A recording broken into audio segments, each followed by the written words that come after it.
Okay, so what we're going to look at today is how to solve linear momentum problems where we don't have at this point the final speeds of the two objects. We're focusing here on elastic collisions. So as you can see from the problem here, we're going to focus on elastic type problems.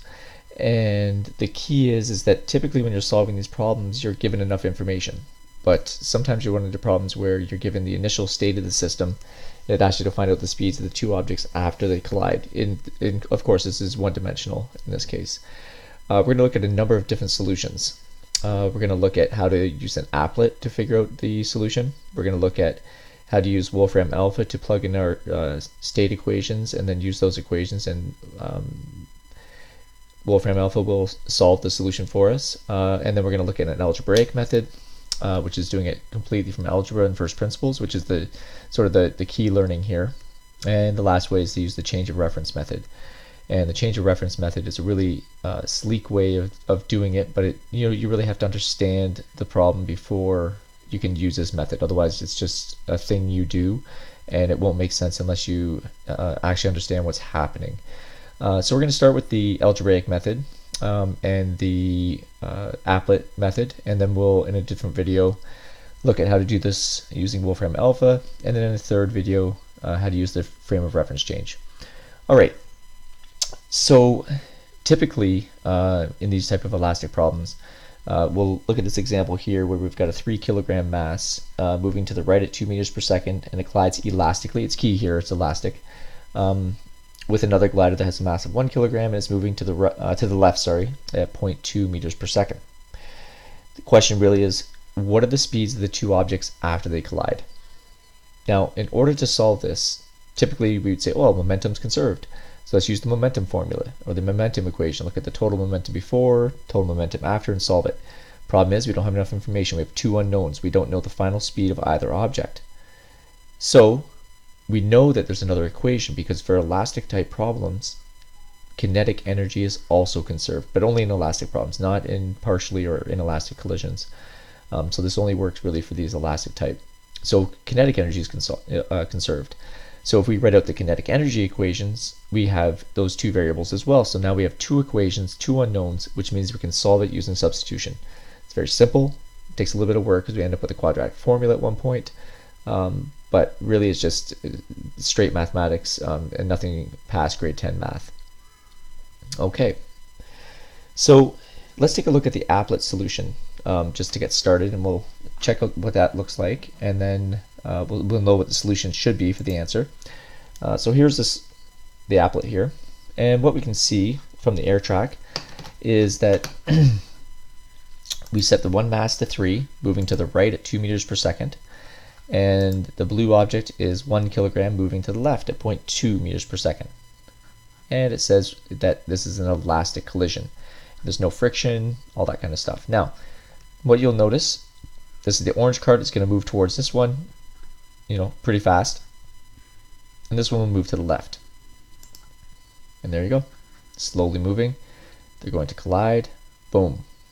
Now look at the orange one transferred a fair amount of momentum to the blue one. The blue one rocketed away at about 3.1 meters per second. And the orange one slowed down to 0.9 meters per second. Now if you look at this, 3 times 2 is 6, minus, because this is 1 times negative 0.2, tells you that there's 5.8 kilogram meters per second of momentum before. 3 times 0.9 plus 1 times 3.9 is 5.8 as well. And so it all works out perfectly. And so, because 3 times this is 2.7, and 2.7 plus 3.1 is 5.8 kilogram meters per second. So the momentum is conserved. If we figured out the kinetic energies for both of these as well, you would see that the kinetic energy is also conserved. So we know the answer. It's 0.9 for mass 1 and 3.1 meters per second for mass 2. Okay, well, let's see if we can get this, without having to use a simulator and figure out how to do this. All right, so we're going to use the algebraic method at this point. And so we'll start with a very simple point, and that is this, that at the beginning, we know that momentum is conserved. Okay, we know that. So momentum is conserved. Well, the momentum equations, right? So if we want to write out what the total momentum before is, we know that there are two particles in this situation. And so the total momentum before equals the total momentum afterwards. So we write out the solution. Okay, so from here, we're just going to write it out. We'll just use the summation here. So m1v1 plus m2v2 equals m1v1 prime plus m2v2 prime. Okay, we know most of these values. We know it's 3. Normally I wouldn't put all these values in, but for these types of problems, it actually saves you a lot of work by putting in the values.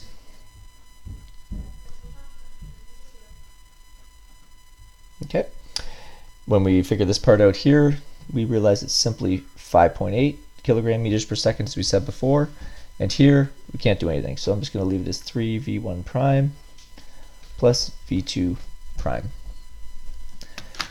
Now, I'm going to leave it at this point for this, and I'll put a 1 here. Okay, so this is equation 1. This is the first equation that we're going to deal with.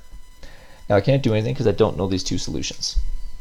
But on the other side over here, we're going to get the rest of it because we say that we know that kinetic energy is conserved.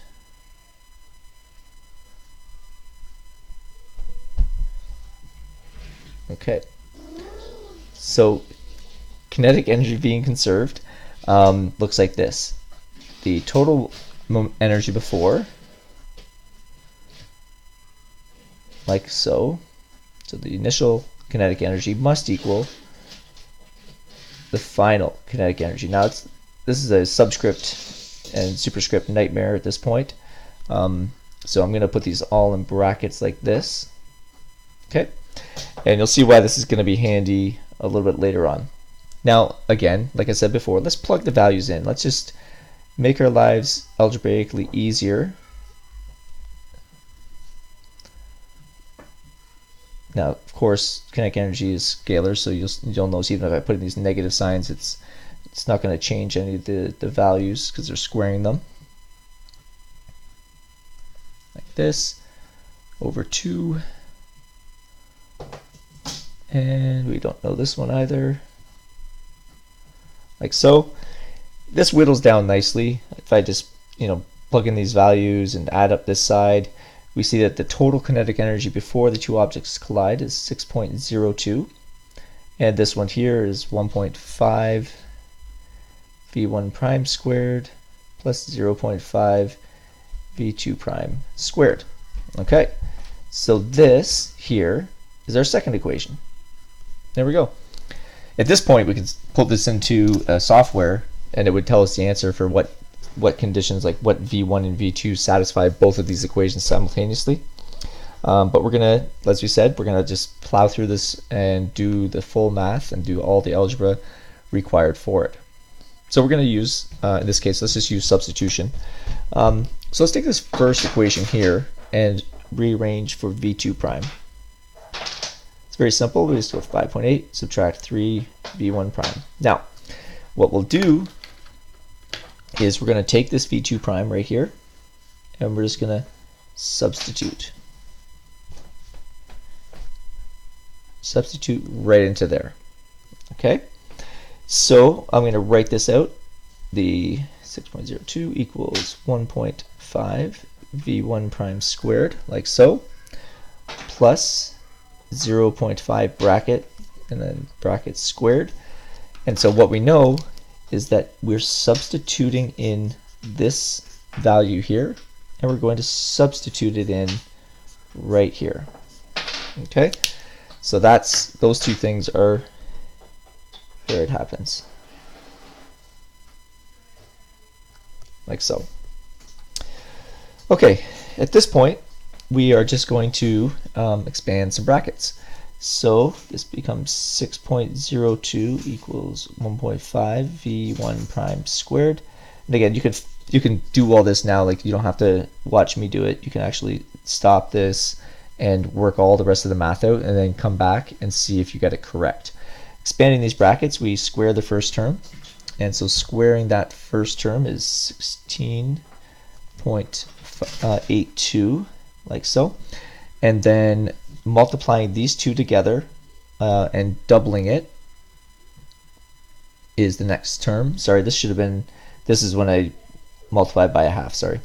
This is 33.64, 5.8 squared, clearly, because 6 squared is 36, minus, and then we doubled it, we say 3 times 5.8, negative 3 times 5.8, and then double that is negative 34.8 v1 prime, and the last term we just square it, so it's 9 squared v1 prime squared, like so. Now we're going to multiply the half into this, like so, and when the half gets multiplied into it, we get 16.82 minus 17.4 v1 prime plus, and the last one is 4.5 v1 prime squared. Okay, so it doesn't look super nice, but it's all there, and it's all pretty fairly simple to figure out from this point.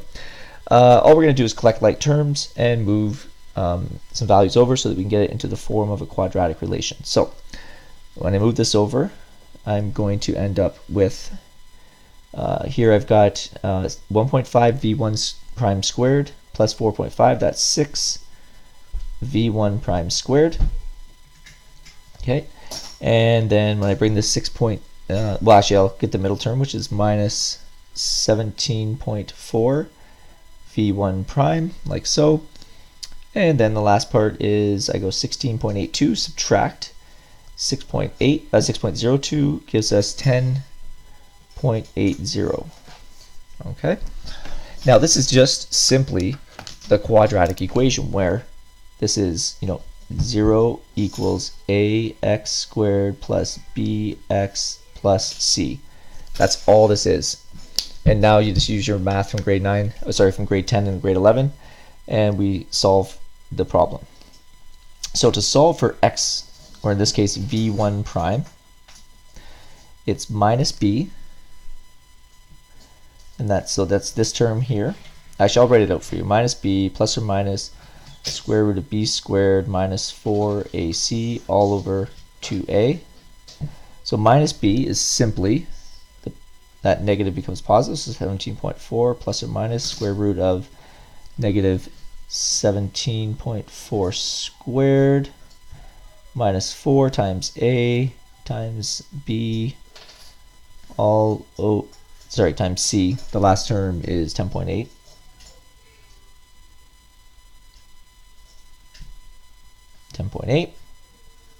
All over 2a,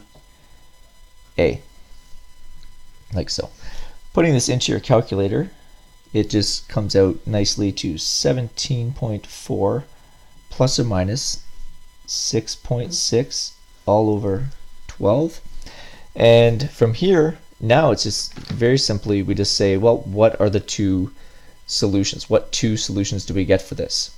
Okay, and we just use the plus and the minus to get that. So let's do the plus state to start. v1 prime equals, so 17.4 plus 6.6 is going to give us like 23, 24, yep, actually comes out to 24, and 24 divided by 12 is 2 meters per second. Or the other answer is v1 prime equals, so 17.4 subtract 6.6 divided by 12 is 0.9 meters per second. This is our final state of that first object. And you'll notice here, this 2 meters per second, we know our answer is probably going to be correct because this is the initial state of that object, which is really cool. It gives us the initial answer, which was the when before we collided, it was moving at 2 meters per second, and after it was 0.9. And we've already checked that answer, and it works. All right, v2 prime equals. So to get v2 prime, there's we can use two equations. We can use the previous one from up above that we rearranged for, and that was the 5.8 minus 3 v1 prime. And substituting in the value we know the answer to, which is minus 3 times 0.9. When we do this, we get 3.1 meters per second. So v1 prime is 3.1 meters per second.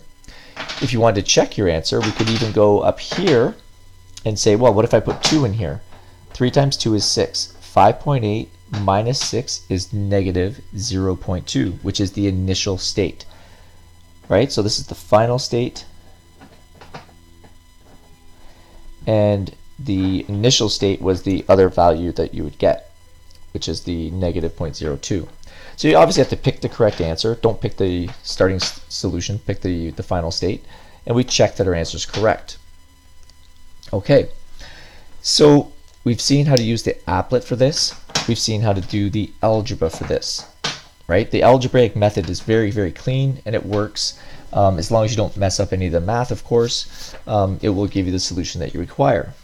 Now, I want to show you that.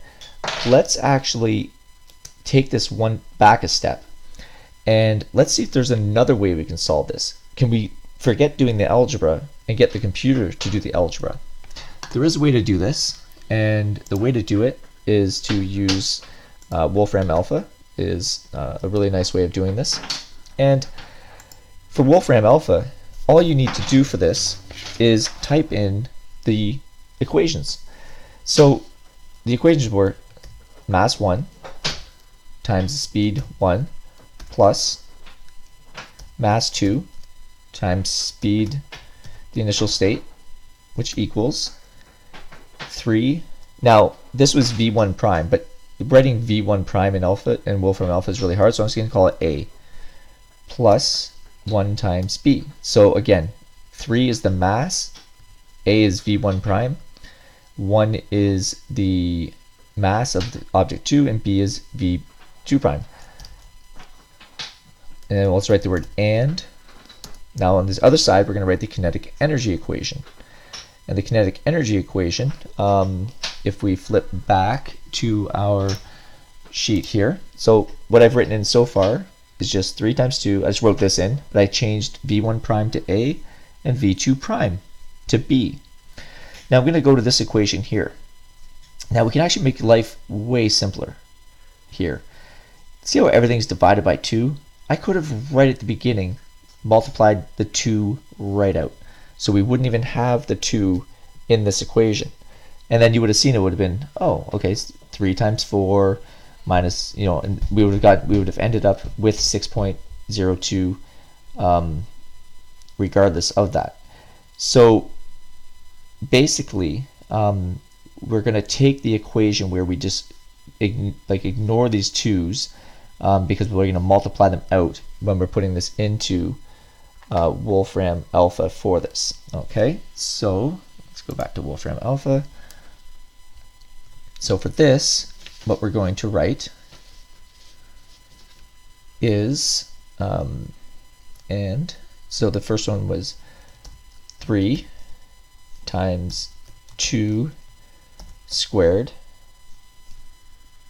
plus 1 times negative 0.02 squared equals, and on the other side it was 3a plus, 3a squared plus 1b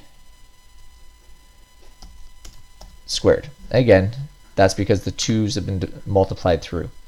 So again, this represents the equation for the kinetic energy, and this represents the equation for the momentum. When we hit equals, it's going to take a minute. And let's see. Perfect. So here's the solution here. It interprets it, and it graphs this nice little graph for us, and it tells us our answers right here. It says A could either be 9 divided by 10, which is 0.9, which is our solution, or B is 31 divided by 10, which is 3.1. So again, those are the answers, 0.9 and 3.1. Down here, the initial speed was 2, and the final speed, and the initial speed of object 2 was -1/5, which is -0.2, which is the initial state. So this here represents the initial state. This here represents the final state. Now what's very interesting about this is that the kinetic energy equation is really just the equation of an ellipse. And the momentum equation, which is linear in speed, is a line. And if you graph the two of them, you actually end up with an intersection problem, where the solution to the problem is where the 2 points touch. And so one of the solutions is the initial state of the system, which is here, 2, comma, -0.2. So A, speed 1 is represented on the x-axis, and velocity 2 is represented on the b-axis. After they collide, the state is here, where x, which is the A value, which is v1, it's moving at 0.9, so it's slowed down. And b, which is the second coordinate of 3.1, is the speed it's moving, that object 2 is moving after it collides. So it's a very nice way of writing the problems. So we've now seen 3 solutions. We've seen the simulator track solution, which is limited because you can only print in certain sizes. The WolframAlpha solution, which just requires you understanding the physics of momentum conservation and kinetic energy conservation.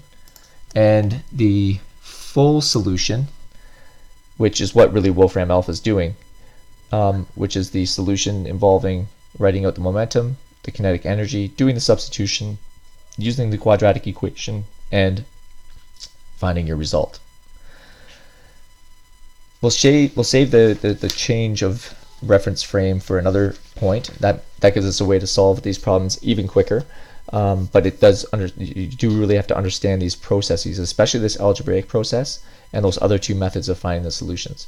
I encourage you to use the WolframAlpha and the air track to check your solutions whenever possible, and then also to practice solving a few of these problems where you must use the algebraic method. All right, thank you.